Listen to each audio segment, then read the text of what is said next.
আসসালামু আলাইকুম প্রিয় দর্শক, অন্য মঞ্চের আলাপচারিতায় আপনাদের সকলকে আমন্ত্রণ জানাচ্ছি। অন্য মঞ্চের আলোচনায় আজ আমাদের অতিথি হিসেবে আছেন আওয়ামী লীগ কলকাতায় একটা অফিস দিয়েছে, এরকম একটা বিস্তারিত রিপোর্ট বিবিসি বাংলায় আমরা দেখতে পেয়েছি। আমি আপনাদেরকে অনুরোধ করব রিপোর্টটা একটু পড়ে নেবেন। সেখানে বিবিসি বাংলার কলকাতার যিনি রিপোর্টার আছেন, প্রতিনিধি আছেন, তিনি সেখানে গেছেন, তিনি গিয়ে সেখানে সবকিছু দেখিয়েছেন, সেটা নিয়ে বিস্তারিত লিখেছেন, একটা ভিডিও রিপোর্টও তিনি করেছেন সেখানে। হ্যাঁ, সেটা বাংলাদেশে তাদের যে আলিশান রাজস্বিক অবস্থা ছিল সেরকম না, একটা কক্ষ যেখানে খুব ফর্মালি আওয়ামী লীগ লিখে টিখে রাখা নেই, মুজিব বা শেখ হাসিনার ছবি নেই, এরকম একটা অফিস তারা নিয়েছেন।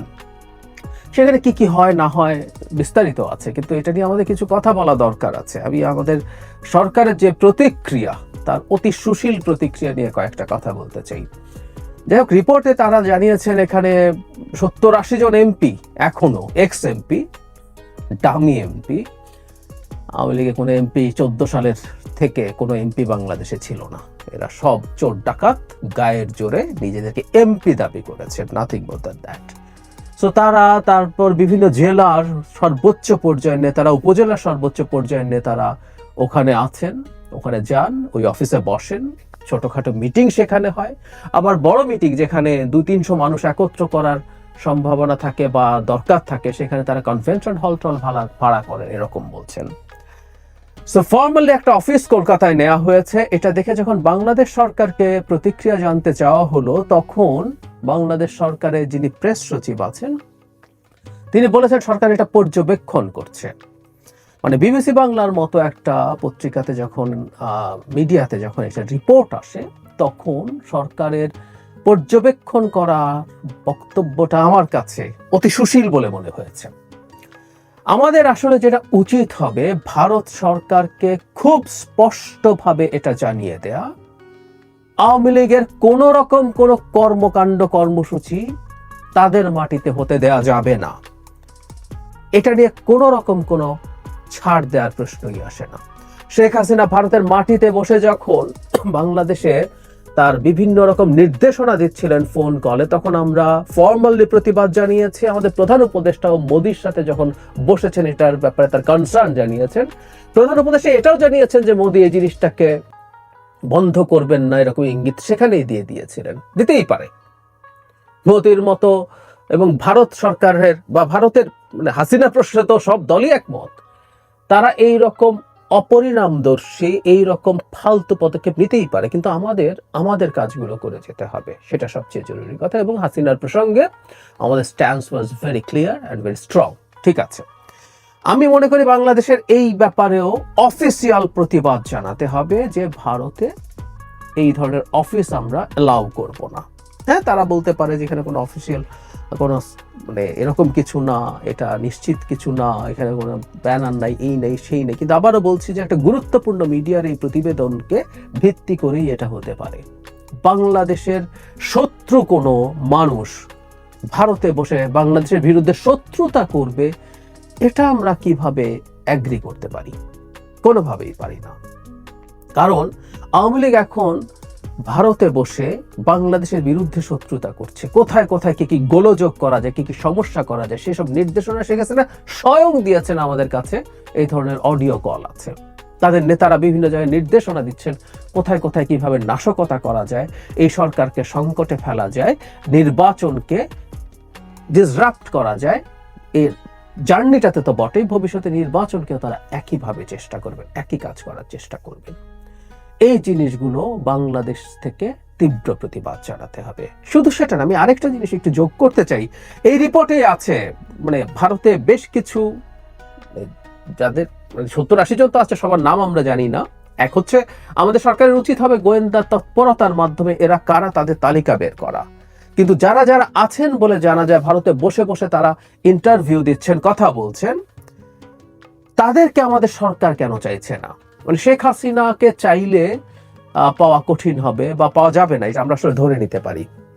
প্রায় বলেছে যে ভারতকে স্লেভের মতো সার্ভ করা, এই দেশকে ধ্বংস করে দিয়ে ভারতকে স্লেভের মতো সার্ভ করা একজন দাসীকে ভারত বাংলাদেশকে আর ফেরত দেবে না, কারণ ওটা দিলে ভবিষ্যতে আরেকজন স্লেভ পাওয়া তাদের জন্য কঠিন হবে। সো এটা আমরা বুঝতে পারি, কিন্তু সরকারের উচিত হবে এই রকম অন্যান্য পরবর্তী পর্যায়ে যারা আছে তাদের প্রায় সবার বিরুদ্ধে আমরা দেখব নানা রকম ফৌজদারি মামলা আছে, তাদের বিরুদ্ধে অ্যারেস্ট ওয়ারেন্ট আছে। সুতরাং এদের সবারই যতজনের তথ্য আছে এবং যতজনের তথ্য পাওয়া সম্ভব সেগুলো কালেক্ট করে ভারতের কাছে তাদেরকে রিপোর্ট করতে বলা, এটা একটা জরুরি কাজ এবং এটাও ক্রমাগত বলা।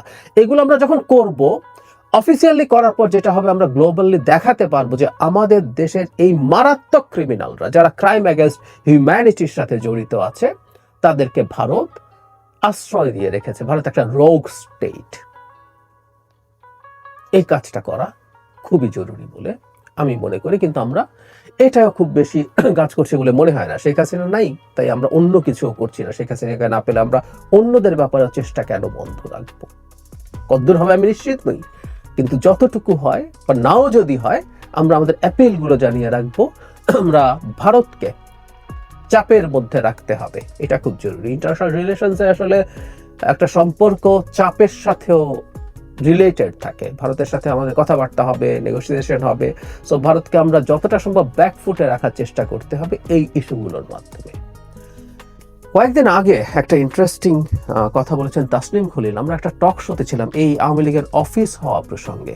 আমার কাছে, আমি এটা কোট করতেই চাই এখানে, যমুনা টিভির একটা শোতে আমরা একসাথে ছিলাম, তখন যখন এই প্রসঙ্গ আসলো আমিও কথা বললাম, তখন তাসনিম খলিল একটা জিনিস এনে বললেন এরকম যে বাংলাদেশের মাটি ভারতের বিচ্ছিন্নতাবাদীদের ঘাঁটি হবে না, বাংলাদেশ সরকার রিপিটেডলি অ্যাসিওর করছে, কনফার্ম করছে। এটা ঠিক আমরা করি এবং আমিও মনে করি এটা কখনো হওয়া উচিত না। কিন্তু আসলে একটা পাল্টা প্রশ্ন আছে, খুব পাল্টা প্রশ্ন আছে। সেটা হলো বাংলাদেশকে ডিস্টেবিলাইজ করা, বাংলাদেশের ক্ষতি করা, এই দেশের জনগণের ক্ষতি করার ক্রমাগত চেষ্টা করে যাওয়া একটা গ্রুপ, একটা গ্যাং, মাফিয়া গ্যাংকে ভারত তো তার মাটিতে আশ্রয় দিয়ে ফর্মালি এই কাজগুলো করছে।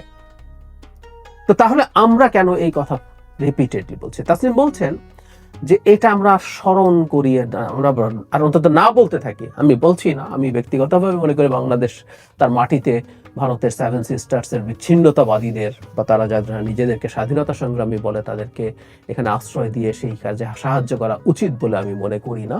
সেটা ঠিক আছে, কিন্তু আমি এটা খুব সিরিয়াসলি মনে করি। তাসনিম যেভাবে বলছেন যে আমরা তাহলে এত উচ্চবাচ্য করি কেন, আমরা বারবার কেন এটা পুনরুল্লেখ করি, অ্যাসিওরেন্স দেই যে আমরা এসব করছি না। তুমি তোমার মাটিতে বাংলাদেশকে ধ্বংস করার পরিকল্পনা, ধ্বংস করে চলে গেছে এক দফা 15 বছর ধরে, শেষে জুলাই আগস্টে যা করেছে তাকে আশ্রয় তো দিয়েছে, সেখানে বসে বসে এখন বাংলাদেশকে আরো কিভাবে ধ্বংস করা যায় সেই পরিকল্পনা করছে। তাকে তুমি কেন আশ্রয় দিয়েছো? ভারতকে এটা স্মরণ করিয়ে দেওয়া দরকার, বা এই কথাগুলো বলার সময় অন্তত 7 সিস্টার্সকে তুলনায় আনা উচিত বলে আমি মনে করি। বাংলাদেশ উল্লেখ করতে পারে তোমার 7 সিস্টার্সের ব্যাপারে আমরা এই কনসার্ন দেখাই, আমরা এটা করছি, কিন্তু তুমি তোমার মাটিতে বাংলাদেশকে ক্ষতিগ্রস্ত করার বা ধ্বংস করার মতো পরিকল্পনা হতে দিচ্ছ।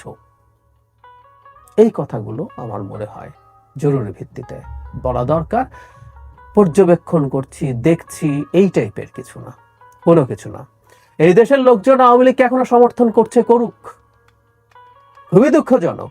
এই মাফিয়াদেরকে এখনো অনেক মানুষ সমর্থন করে, আমাদের আশপাশে এরকম মানুষজন আছে দেখছি। কিন্তু বাংলাদেশকে ক্ষতি করা কিন্তু আমরা মেনে নেব না। মুখে টুকটাক কথা বললে বলুক কেউ 2-4 জন, এসব চক্রান্ত আমরা মেনে নেব না। এর বিরুদ্ধে আমাদেরকে রাষ্ট্রীয়ভাবে দাঁড়াতে হবে। আমাদের রাষ্ট্রীয় একটা সলিডারিটি জনগণের মধ্যে তৈরি হতে হবে এই জিনিসগুলোকে ঠেকিয়ে দেওয়ার প্রশ্নে। আমাদের খুব টাফভাবে এগুলো ডিল করা দরকার।